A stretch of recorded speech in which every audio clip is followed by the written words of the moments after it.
ભરૂચ એસઓજીએ રહાડપોર પાસેથી school વાનમાંથી ₹6,20,000નું drugs જપ્ત કર્યાના કેસમાં આરોપીના કોર્ટે 4 દિવસના રિમાન્ડ મંજૂર કર્યા છે।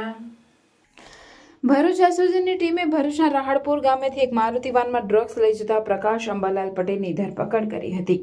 ટીમે તેની કારની તલાશી લેતા ડ્રાઈવર સીટની બાજુમાં આવેલી સીટની પાછળ રેક્ઝિનમાંથી સફેદ પાવડર ભરેલી પ્લાસ્ટિકની થેલી મળી આવી હતી, જેમાં મેથાફેટામાઇન નામનું 62 ગ્રામ એટલે કે કુલ 6.20 લાખ રૂપિયાની મત્તાનું ડ્રગ્સ મળી આવ્યું હતું।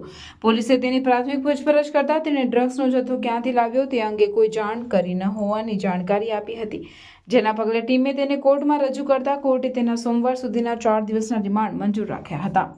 જો કે રિમાન્ડ દરમિયાન પણ પ્રકાશ પટેલે મગનું નામ મરી પાડ્યું નથી, ત્યારે એસઓજીએ ટેકનિકલ સર્વેલન્સ તેમજ હ્યુમન ઇન્ટેલિજન્સની મદદથી તેના અન્ય સાગરીતોને પગેરો મેળવવાની કવાયત હાથ ધરી છે।